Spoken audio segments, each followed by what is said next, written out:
Ludo गाय actually नवा दो हुई कना जे इन जखन चैनल इन एहब लेदा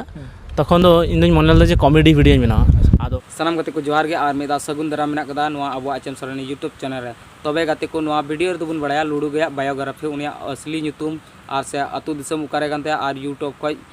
तिना ए कमावदा से आर नवा लुडो गई चैनल चिदा ए ᱧᱩᱛᱩᱢ में दोहो केदा आर से उना चे कारण कना उना नवा वीडियो रे लई अंजम बुना आर सेबु नवा वीडियो उना को बड़ाय लगे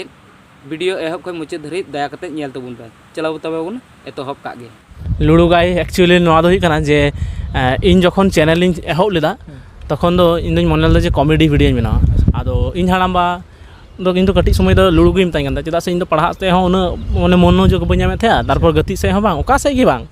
आदो तखन आदो लुडो लुडो मेताई कान ᱛᱟᱦᱮᱸᱟ आदो ओना दो आदो ठीक केदा जे ताले लुडो गे तहे छुआन नोय अच्छा दा आम हड़ाम बाय मिताम गान थे लुडो लुडो से जहाना बाबुन बड़ाय खाय दो लुडो गेको एगेरा मेन खाय आम दो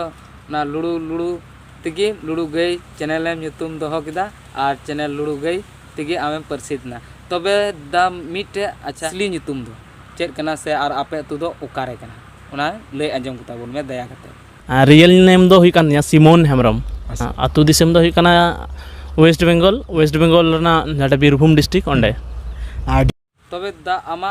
एजुकेशन दो तिने कना उना अंजम बोन में लेकिन लई लगी जे इन दो जस्ती बन पढ़ाव कदा इन एचएस इन फेल कदा आइमा वीडियो रे लई कदा बारिया से पिया वीडियो रे इन लई कदा जे एचएस इन फेल कदा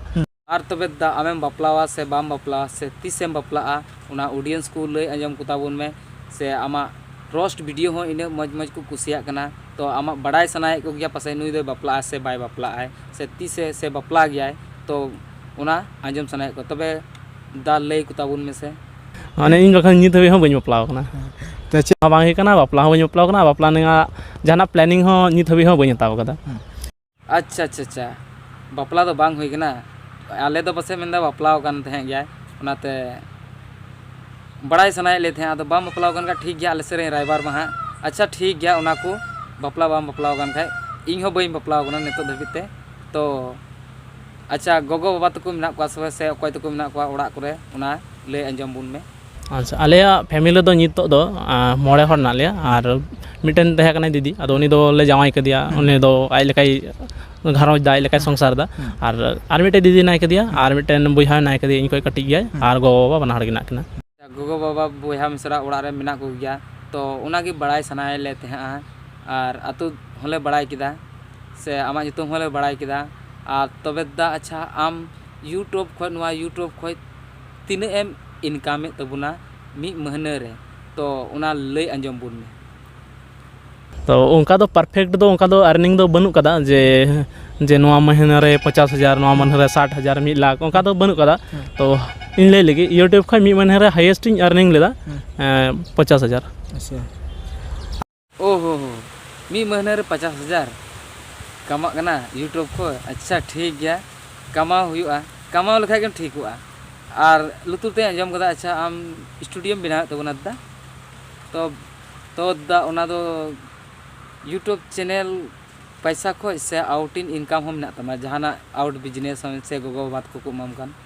तो यूट्यूब चैनल खय गे अच्छा उना हो ले जबुन में ओका खम आम स्टूडियो में बनाव दा यूट्यूब खना गे जा अर्निंग हुई कना ओंडे खना गे बनाव कदे तबे गाते को नवा वीडियो चेल का पे इक्यो किदा मोच आ नपाय पे इक्यो का खाय लाइक तबुन पे आ से बड़ी गे पे इक्यो का खाय डिसलाइक कता उन पे आ नवा चैनल रे नवा खाय चैनल सब्सक्राइब तबुन पे आर बेल आइकन घंटी हो दबाव तबुन पे आर अपेरन गाती कुठे शेयर तबुन पे सनाम को इन से कोई मुचाद रे जोहार।